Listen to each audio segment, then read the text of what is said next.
So this is going to be the last video for the final review, and we're picking up with inflection points. Inflection points occur when our concavity changes in our function from either up to down or down to up, either way. So we could have our function have a point of diminishing returns, which would look like this, up to down, or it could be down to up, and that's still inflection. Either way, the direction or the concavity of our curve is something that the second derivative tells us about. So we are going to need the second derivative. If we wanted to know about the direction of our curve, we'd want the first derivative. So we're going to use the derivative and of this function. So we're going to get 4x cubed minus 12x squared plus 16. And then we're going to jump right on to the second derivative, 12x squared minus 24x. Don't need the first derivative, only need the second. Its critical values are going to be found by factoring out the 12x and setting each factor equal to 0 and getting two critical values. We're going to take those critical values to our number line and see what's happening to the sign of the second derivative around those values. So plugging -1, plugging 1, plugging 3, those representative values into our derivative is going to give us the sign, or the second derivative, excuse me, is going to give us a sign that's going to tell us about concavity.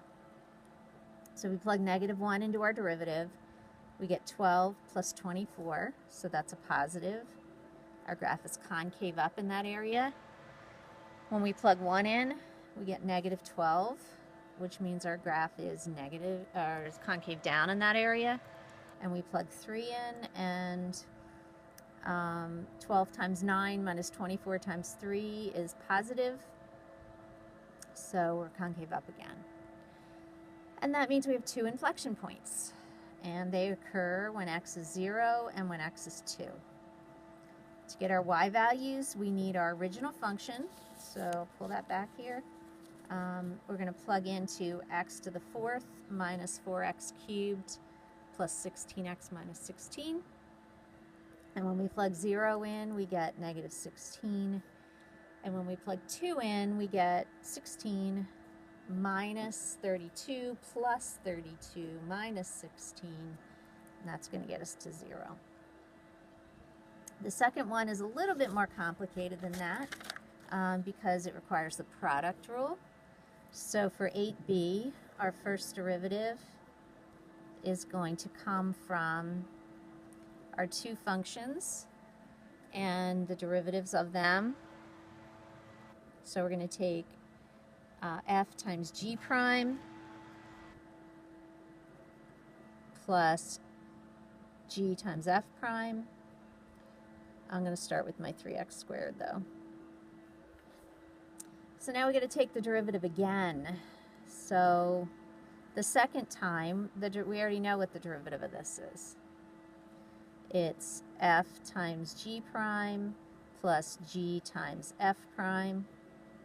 And now we got to do the same thing with this product rule. So f times g prime plus g times f prime. And there is my derivative, second derivative. I don't need the first anymore. So my second derivative, if I factor out an e to the x, since they all have one as a factor, and I'm going to factor out an x, everybody's got an x, what I'll be left with is x squared from here, 3x and another 3x, so that's 6x, and just the 6 here. So I need critical values from here. This is never 0. In fact, this is always positive. So we get a critical value of 0 and then a critical value from here, which I can use the quotient rule or the quadratic formula, or I can use my calculator. So I'm going to plug my function into my calculator, x squared plus 6x plus 6. And after I do that, I'm going to use my calculator to get, to try to get the, there's a lot of glare here, zeros. So I'm going second calc 0, and it's going to graph it for me. And I'm going to go to the left bound, which is taking my cursor somewhere above where it first dips down below the x-axis. So I'm going to hit enter. Then I'm going to go below. And then I'm going to hit enter one more time, and I get negative 4.7 as my first 0. And then I'm going to do it again. So second calc 0. And I'm going to go to the below the x-axis here, above the x-axis here, and my guess and my answer is negative 1.27. So I've got my 3 critical values that I need to take to the number line. And when I check the sign of my derivative, second derivative, a number like negative 5, a number like negative 2, a number like negative 1, a number like 1. So those are representatives from each interval. And the good news is x is always the sign of whatever I'm putting in. This is always positive, and my graph can tell me about this. So when I plug negative 5 in, it's a negative times a positive, and my graph tells me I'm up here, so I'm using positive values, or positive function values are coming out. So I have a negative times a positive, and that's negative. So my graph is concave down when I use negative 5. Now I'm going to use negative 2. And I'm going to have a negative times a positive. And if I plug negative 2 into my function, I am negative. So I have another negative. So negative, negative, that multiplies to positive, concave up. Now I plug negative 1 in, and I have a negative times a positive, and negative 1, I'm up positive again. So negative, negative, concave down. And then finally 1, positive, positive. So I have lots of changes in concavity.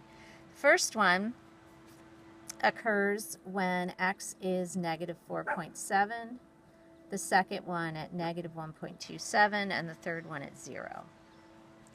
So those are my x values, and now I got to grab y values. So the fastest way to do that is to take my function and not just have the part I was trying to find zeros for, but the entire thing. So I'm going to multiply on x, and then I'm going to multiply on e to the x, and I'm going to look for my values from here. So this is my y equals.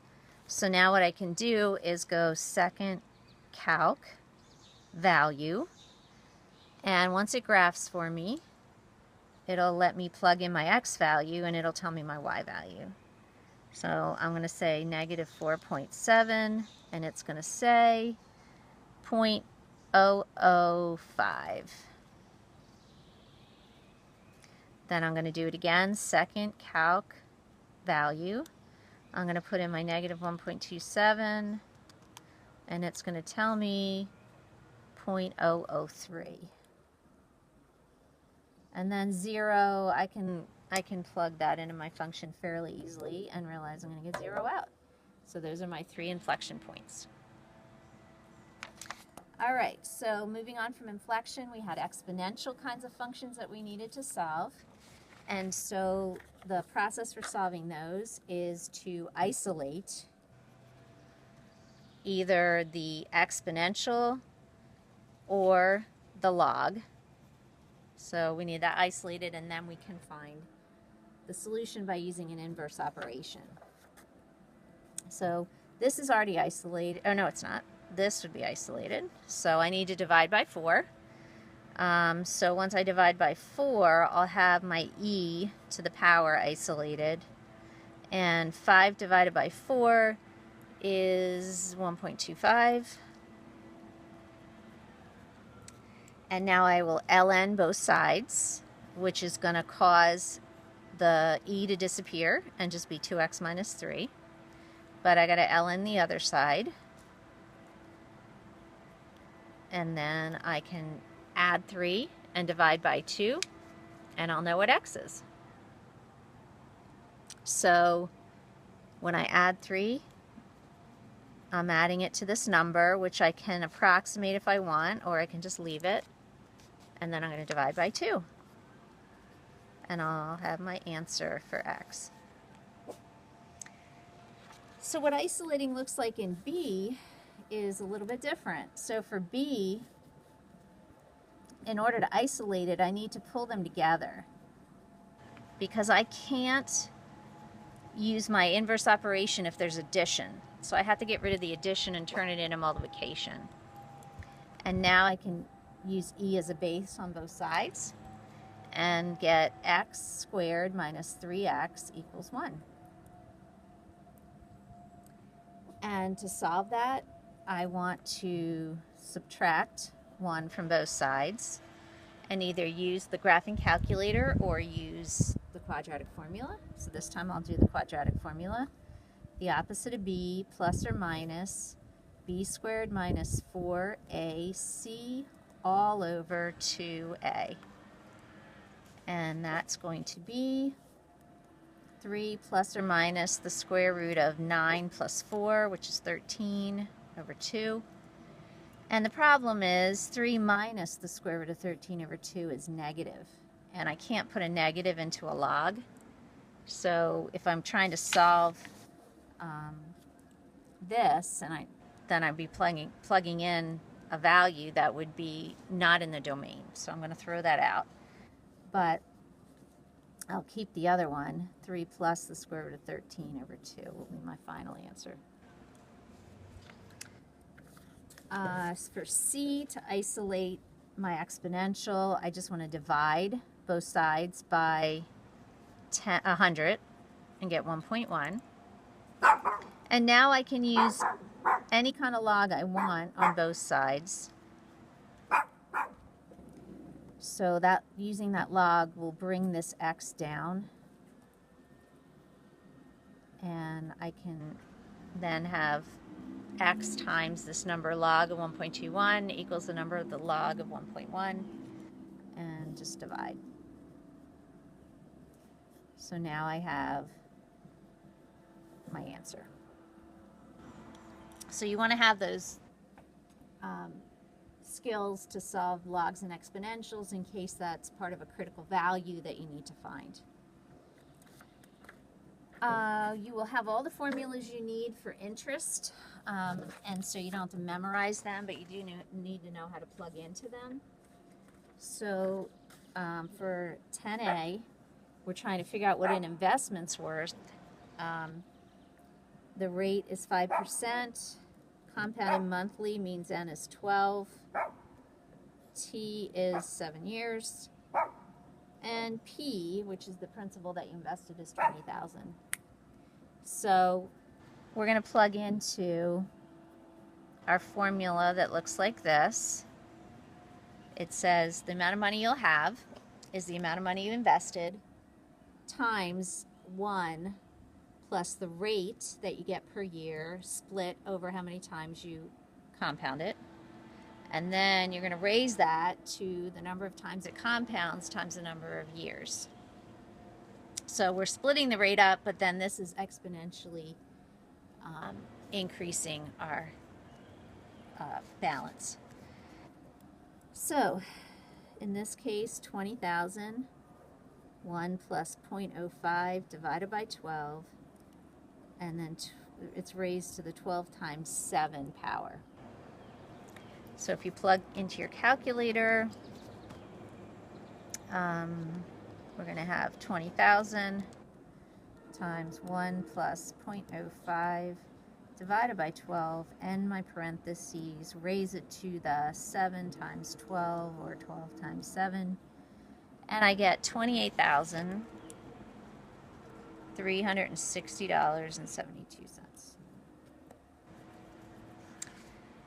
But the question may be worded present value, and if it's worded present value, then what you're trying to figure out is P.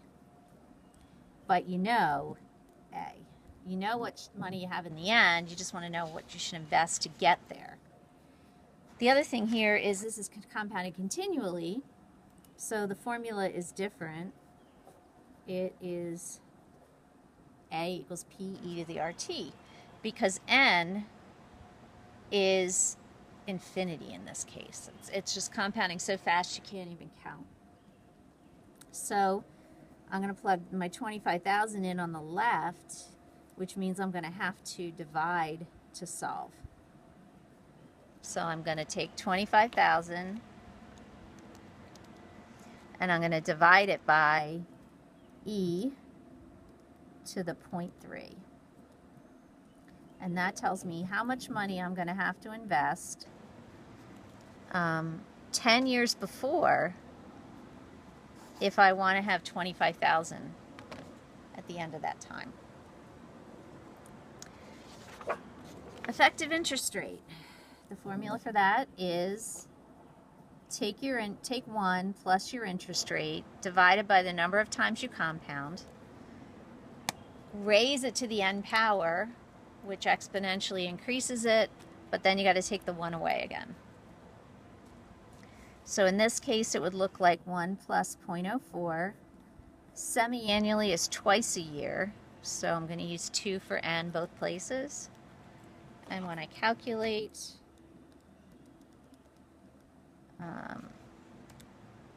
raise it to the second power, take away 1, I get 0.0404, which is 4.04%.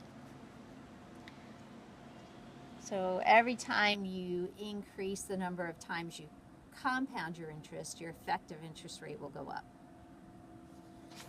And finally, we're ending with where we just had a quiz on, integration. So hopefully this is fresh in your mind, but there will be integration on the final. It might be a good idea to jump and do those first. If you're integrating this function, I'm just rewriting it as a 1/2 power.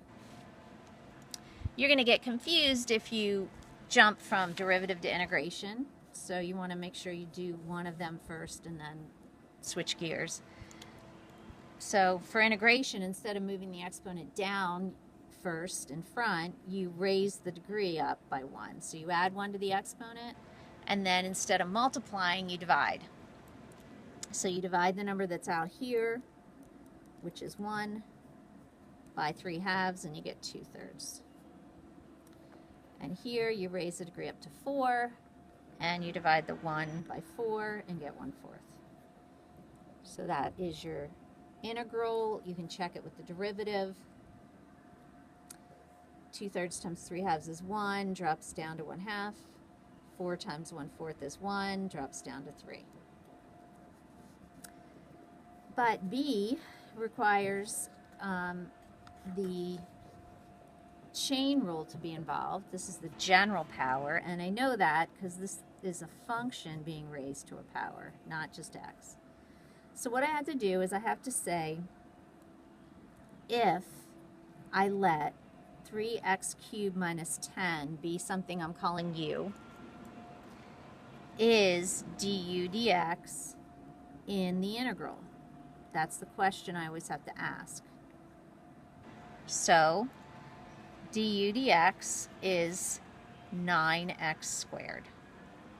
And I look over here and I say, no, it's not. 9x squared is not in the integral. So that's when we do our little fix, and we make 9x squared in the integral. So what we do is we multiply by 9 inside, but that means we have to divide by 9 outside. And now that it's in the integral, we can forget it and take our u, raise the degree to 6, and now I have to divide by that 6. And what I'm dividing by the 6 is the 1/9. And 1/9 divided by 6 is 1 over 54. So there's my answer for B. Moving to C, a little bit different. I've got a function with a higher degree, which is what I always make u, in the denominator. So I had to think carefully, is du dx in the integral? So 2x plus 6 is what I'd like to see in the integral, and I see x plus 3, which is not tragic.